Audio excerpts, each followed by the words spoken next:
Making Thanksgiving turkey can feel stressful, but it doesn't have to. This make-ahead turkey method saves you from all that burden, resulting in delicious turkey and rich gravy, all prepped in advance, leaving you with just an hour of easy work on Thanksgiving Day. Now to get started on this stress-free turkey, what we'll first need is a turkey, a sheet pan, and the largest pot you have possible. Now we got here a 12-pound turkey, which I think is actually the sweet spot for most Thanksgiving dinners. If you go any larger, it's really just a lot of bird, and the meat's a lot harder to cook in my opinion. And to prep this turkey, we're gonna now butcher it. And don't worry, this is actually a lot easier than you think. The reason we're doing this now is so that the day of Thanksgiving, you don't have to worry about it, and so it's faster to cook. If you butcher the bird and then cook the pieces, they cook much faster versus cooking the whole bird. If you've never butchered a turkey before either, don't worry, I'll walk you through the steps, and it's honestly a lot easier than you think.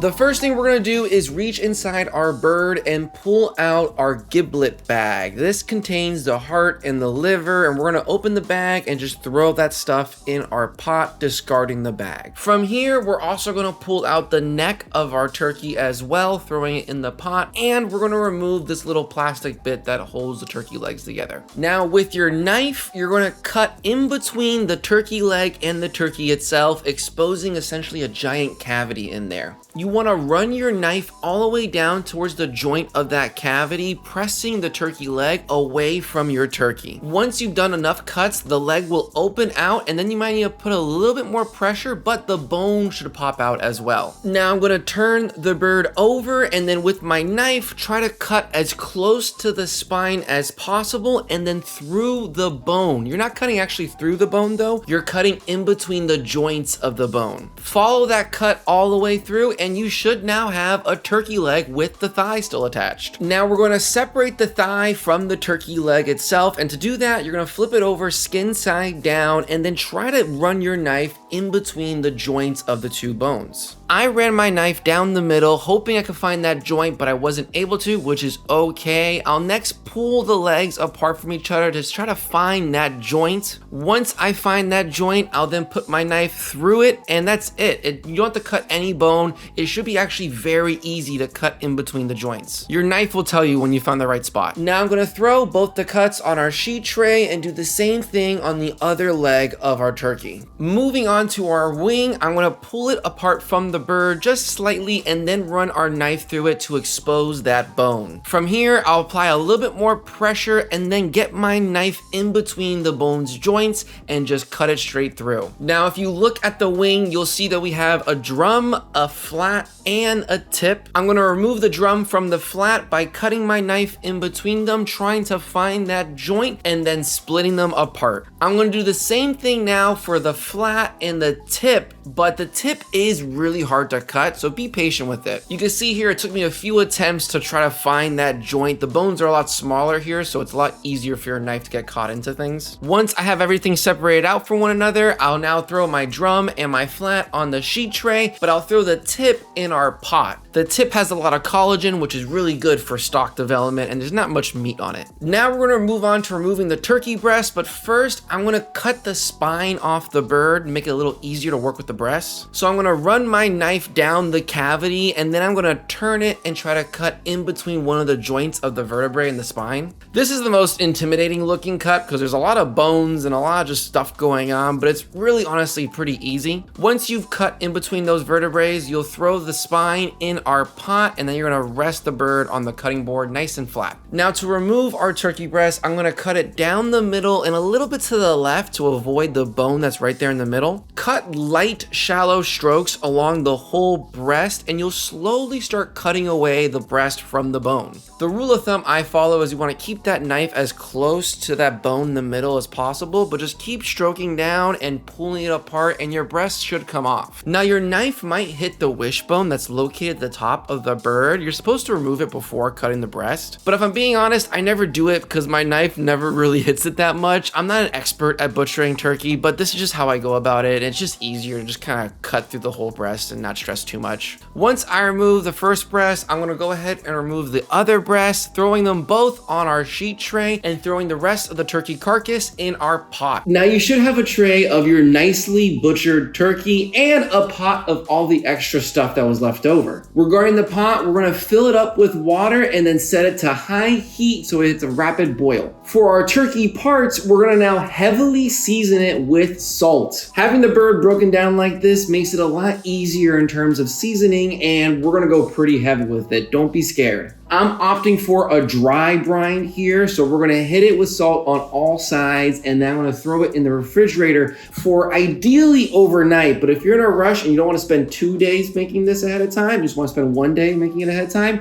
leave it salted for at least 1 hour in the fridge. The reason we do this is so that the salt fully penetrates into the meat of our turkey, so that way everything is nice and juicy and fully seasoned with flavor. Now we're still waiting for our pot to hit a rapid boil, so in the meantime, I'm gonna grab 1 yellow onion and giving it a very rough chop, skin included and everything, throwing it into a bowl. Next, I'll grab 2 large carrots, giving those also a very rough, rustic chop and tossing in the bowl, followed by 3 celery sticks, also rustically chopping it and throwing it in the bowl, and then 1 whole head's worth of garlic, chopping it in half and tossing that sucker in the bowl. Now you should have a bowl of very rustically cut vegetables, and we're going to be using it very soon. Once your pot has almost hit a rapid boil, you should see a good amount of scum floating at the top. We're going to want to get a strainer or a spoon and then scoop out all of that scum from the liquid. It's basically just impurities. You can leave it in, but you should scoop it out because it gives you a much cleaner broth in the end. Oh, and I feel like I forgot to mention, we're going to be making turkey broth right now, which will be used for our turkey gravy we're making later. Once you scooped out all of the scum, you can now turn your pot to low. You can see here I let it hit a rapid boil, which is also okay. Just turn it to low, and now we're going to simmer everything. This is also the time where you're going to throw in all your vegetables, and don't do it very awkwardly and kind of stupid like I did here. I'm also going to throw in a healthy amount of thyme and rosemary, as well as a dried bay leaf.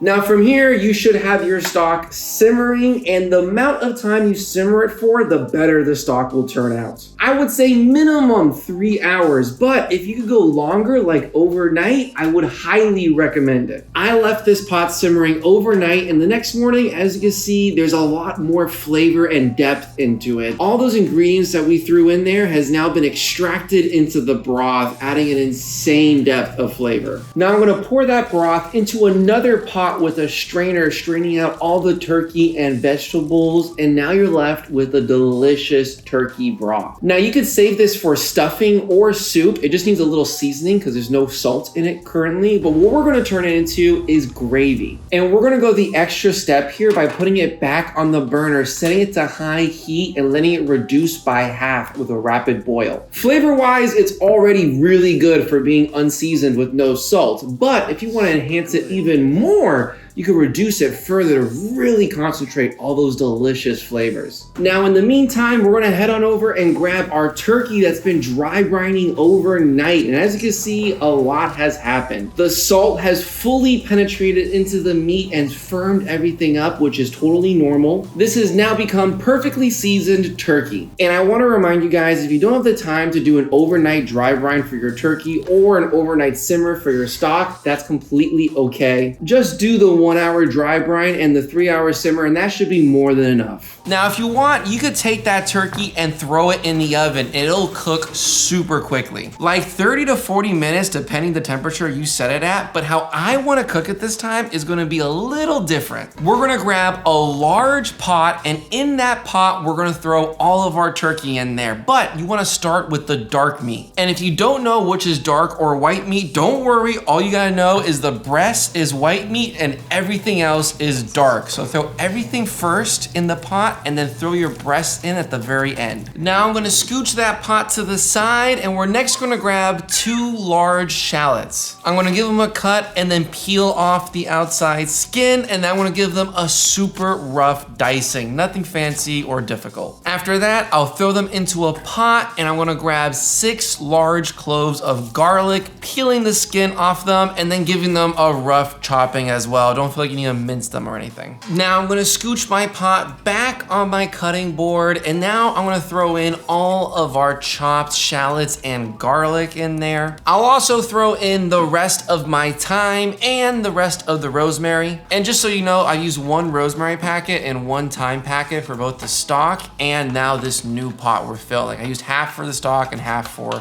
this pot. From here, I'm gonna pour in a lot of olive oil, about 2 bottles or 50-ish fluid ounces. Do not buy expensive olive oil for this part. I bought the cheapest one available that had the most amount of olive oil in it. But we wanna fill up this pot just until all of our turkey is fully submerged in olive oil. This cooking method is called a confit, and it's really popular for cooking dark meat like my duck confit video I made a while ago. It's going to essentially give us super tender, fall off the bone turkey that's full of flavor. Now I'm gonna head on over to our oven and preheat it to 250 degrees convection bake. While that's preheating, we're gonna grab our pot and put it on our stovetop, setting it to high heat to heat up that oil a little bit. This speeds up the cooking process slightly because the oven will take a while to heat up the oil by itself. Once your oven preheats, we're gonna now throw our pot in there with a lid on for 3 hours. Now this is right around the time our stock has been reduced by half, and now I'm gonna cut the heat and give it a taste because it is super concentrated in flavor now. Now we're gonna transfer this into some containers, and please be smart about this and use a ladle, unlike me. Oh my God, that was so stupid.